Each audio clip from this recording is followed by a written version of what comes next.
Ooh, our fullbacks got lit up at the end of the game. They were tired around the 60th, 70th minute. We usually fall apart, but end of the game, Cavallini especially was lighting up Mariba. Bay Area, stand up and let's be heard. This is something that's been created by the people, for the people. No more sitting in the shadows. This is everything and anything San Jose Earthquakes related. This is Aftershock. Vamos, San Jose. Let's start with this really big week for the Quakes. First, it starts off with a huge win in the Open Cup for Seattle Sounders, where Super Matt had a big time save. Also, an unsung hero for that match, Jack Skane. He went the full distance, scored the opening penalty, was very vital in the midfield for us, and scored his second penalty. So, big game for Matt Bersano and Jack Skane. We're also seeing the return of Unsung as he played for Quakes too, just a few minutes at the end. But we also saw Shea Salinas, who's been sometimes for Quakes too, sometimes for us. Looks like he's still battling that injury in ye old father time, but the two of them may be returning soon for us as well. The next draw for the US Open Cup has also come out, and we'll be playing Sacramento Republic in Sacramento, which should seemingly be a free win as they have never beat us, and even though we only played them in preseason, we usually beat them by 4 or 5. The big challenge is after that when we have to play one of the two red hot LA teams. Now this is really a tie that feels like a loss. This is a team that needs points in the Earthquakes, and we just dropped 2 on a very winnable game. God, it's very frustrating, but let's do a small game recap. One of the early things that I noticed was the Remedy special was in full effect today, and it really only worked for him. I noticed Yule was trying to do it, Grey Goose when he came on for Remedy, but Remedy just has that special talent of jumping in front of someone and winning a foul for us. And that defensive special, I thought he was great for us today in his few minutes. I loved the pattern play in all the goals, especially the final third, moving, passing and moving, dragging defenders along to open up spaces for others. This is very simple stuff that I haven't seen from the Quakes, and I'm seeing that we're actually capable of. So it's really great, especially when we have these high-rated attacking players. It's great to see that we're moving forward and using their creativity, but also doing the simple things. The build-up play for this wasn't even a goal early on. We had Marie and Espinoza doing 1-2s, then Montero got involved, then he plays it Espinoza, who plays a perfect ball to the back post for Jabo, but then he slots it perfectly, and the credit to the keeper, he comes up with a big time save. But I love that we're passing, moving, dancing around defenders, making it look easy, just doing the simple stuff and then finding each other. It was a really good highlight of what was there to come. Build up for the first goal was great, and having Remedy off the field was really good, because then we had Grey Goose, which allowed Yule and Montero to go a little bit higher, or vice versa with Yule and Grey Goose. Maybe Grey Goose should go a little higher. But then a lot of the time, Jabo makes great runs, and then someone will cross the ball, usually Espinoza, and then it goes over him or around him, but then there's no one in that space. But this time we had Montero, who was willing to go in as that extra man because we had it, and that's how we got the first goal. However, the downside was as soon as Remedy went out, counterattack after counterattack, we weren't having someone carry the ball and win fouls for us. We weren't having that covered defense. So it was a real catch-22 situation for the Quakes. Then the front four really shined for the next goal. Montero carrying the ball forward. Espinoza just letting it go, kind of doing a dummy run. Cade Cal driving at flow, which I wish he would have done more, and we'll get into that later.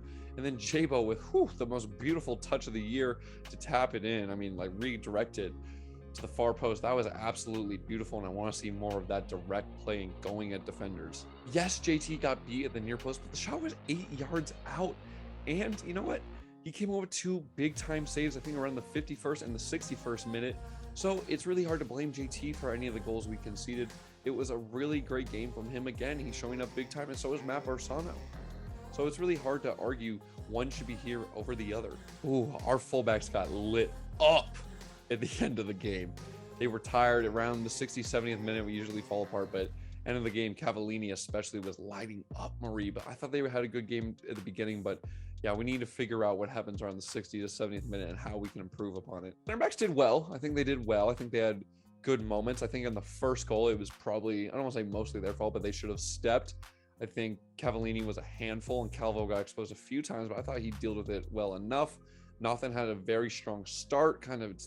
He didn't do bad, but we didn't see as much as him as the game went on. I feel like they were attacking the other side or Paul Marie more directly. I didn't really have too big of a complaint with them. I love the midfielders looking to go forward, turning and looking to go forward immediately instead of just wide or backwards as the first option and just swinging side to side with no purpose. What I would like to see, though, is if they get the ball deeper, I want to see them carry the ball forward. Not every time, because sometimes we get exposed, and I think that happened to Grey Goose once or twice. But if we have the ball in their space, drive the team up with that and then pass. That'll create a lot more space and a lot more attacking options for us instead of just going for that long ball. Front line looked great in the final third. It was really good pattern play, really connecting, starting to look like a team, really moving off each other. My two complaints would be, one, starting with Christian Espinoza. Can't just cross it in all the time. And then secondly, read the game. Read the game. If we're up, play a bit more defensive. Don't have as high of a line, especially if it's near the end of the game. Help out so it's not a 2v1 situation for our fullbacks all the time. Really make it easier for our defense by creating that extra layer. That's just something simple we need to work on. I just found it hilarious whenever this Canadian team scored, the announcer would go goal by blah blah blah, thank you very much, and then the whole crowd would go, you're welcome. I just thought that was a fun little thing and a great little atmosphere to see, especially in MLS. But if you want to know more about the game highlights specifically, you can check out the Aftershock either on Instagram or our website or on one of our YouTube pages. Now we can move on to something else. The negatives. My first negative of the game comes with Coach Covey. I think he needed to make a change he made a change to put Greg Gushin for Romady when we went down a goal, which I liked because it was more attacking and I like that he was looking to go forward, but I think he needs to make some defensive subs, and Cavallini was a handful for us all night, and there needed to be some tactical adjustment to deal with him, or to at least try and make it go through someone else. So I would have liked to see that, and especially when Romady went off, yes, we got a little bit more attack, and it really probably did help with the goals. Man, did it leave us open for counterattacks, and then we didn't have someone covering when one of the fullbacks or both the fullbacks were up, and it was a 2v3, 2v4 situation for Nathan and Calvo. So I would have liked to see something like that from Coach Covey. 2 important points dropped. That is just the biggest negative of the game. It has to be. This is a must-win game for a team that needs points and dropped a lot early. We're dropping more now. And when it comes playoff time, we're going to look at it when we're 6, 7, 8 points short, just short of the playoffs. And we're like, dang, if we just would have picked up a couple points here or there. So that's going to be very frustrating. I don't want just Matias to be the scapegoat. Yes, we lost a lot of points with him, and it probably was a problem. But the thing is, now we just got to pick up points in a very winnable game. I'd like to see how we move forward with Romady. I think we have to have him in the lineup. It stops the counterattacks. He wins fouls for us. He does a lot of the dirty work and allows other players to go forward. But when he's not on the pitch, we have more attacking firepower. And in the final third, we seem better. I mean, versus New York, I thought Romady was helping us, and he really helps in the defensive end. But I don't know if he can run for that long. And man, it's crazy to see. As soon as he left, that's really when Vancouver started to get all their chances. So trying to figure out that midfield, especially as trophies maybe starts to come back, and we see Unsung, maybe him and Romady will switch, which I would kind of like to see, just for 30-minute intervals at the end of games. But it'll be interesting to see how we blend all the midfielders.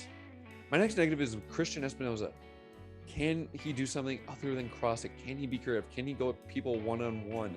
Every time it just seems he's looking for the cross. Go for that shot. Go for the one-on-one play. Take it down the line. I want to see more from Christian Espinoza. I want to see more from our DP. Also, tactics as a whole from going up. Third, why Florian Youngworth wasn't attacked on every single play is beyond me. He was clearly slower than everyone on the front line, and he likes to go in for those challenges. We know it. We've seen it. He's made us concede goals when he played for us. We should have exposed that and gone towards him more. Also, why didn't we go towards Godoy? As soon as he had that yellow card, really attack him as well. Get him that second yellow. Make it uncomfortable. Make Flo or someone else have to get a yellow card. I feel like we could have really exposed that, and we just didn't, and we didn't take advantage of that. Now on to the positives. The positive is I love that Skane got into the lineup. Yes, I know it was for literally 1 minute before added time was there, but he's proved himself, and I think that's really good by Coach Covey to reward a player who's done well and been fighting hard to get any type of playtime. So really glad to see Jack Skane, and it's Skane, not Scan or Skahan or Skobaba. It's Skane. Really glad to see Jack Skane get onto the field and get some time. The other ones are the final third connection. We're really starting to get there, starting to have pattern play, starting to play 1-2, starting to move, starting to do some direct. That's been a great positive. And the front four is really starting to connect to each other, doing runs where Jabo starts to go in, opens up the right side, gives it to Christian. Christian gets the ball. Everyone starts to shift over to the right. Now the middle/left is open. Who's there? Jabo. That goal was beautiful. Cade Cowell's pass to Jabo was beautiful. I love that we're doing pattern play, not just crossing it in and hoping. Our crosses feel like they're coming at good times and not just every time now, which I really love. Now for the unsung moment of the game. This is something that didn't really get too much talking about, but I thought was really vital. It was 4 minutes in. It was when Ramadi gets the ball. He turns, immediately plays it forward to Jackson, who dribbles forward, and then plays a lovely ball to Jabo, who's through on goal. And then Godoy has to foul him, or doesn't even really have to foul him, fouls him, and he gets a yellow card. I feel like this really set the tempo of the game of playing through the middle, playing directly, and looking to go forward, which we saw throughout the game, and is a big change for the Earthquakes and something that's been drastically needed. And even though we didn't really abuse it, gave Godoy, a center back, a yellow card early on. And now for the unsung player of the match. This has to go to Jackson Yule for me personally. Now remember, this isn't the best player. This isn't someone who did this or that. This is just someone who I felt had an unsung game, who really deserved some praise and didn't get it. I feel like it was Jackson Yule. Really looked to go for this game, really looked to play quick, and didn't play as much long ball, and won a couple balls for us. And he's been getting a lot of flack, and yes, I still want more from him, but it was really great to see him help the attack. And I think he was able to get Grey Goose to go forward, which would help with the passes, or it allowed Montero to go forward and really be more creative further up the pitch, so he could do it more in the center positions. So I think it goes to Jackson Yule. My next thing for Jackson Yule that I would have liked to see that I didn't see in this game that was a little frustrating, when he receives the ball in a deeper position and there's space in front of him, drive with it. Drive the team up while you have the ball there and then pass it. It will allow us to have further numbers up, or more numbers further up, and it will cause them to come further towards our defense, which will open up the play. So I think that would really help us if Jackson Yule would carry the ball a little bit more versus when he gets it deep, looking for that long ball or looking for something. If he has the space, take it. Ivan Lara has our first question of the day saying, I see the Quakes making the Open Cup final. What are your thoughts on it? Great question. Man, it's tough. I think we have the hardest side of the draw. Maybe not immediately, but the two LA teams are red hot in the league right now, and we're going to have to face the winner of them. Personally, I hope that LA Galaxy can beat LAFC. I think we have a better chance against the Galaxy than LAFC. And I think we're going to wash through Sacramento per usual. And it's going to be interesting to see when we get to that next round if it's going to be an A team from either of the LA teams, or if it's going to be half and half or their full B team. I imagine we'd still have Bersano in. I see Skane still starting. I think as I think they should. But I think that's the real challenge. And if we get through that, I think we have a really good chance of at least making the final.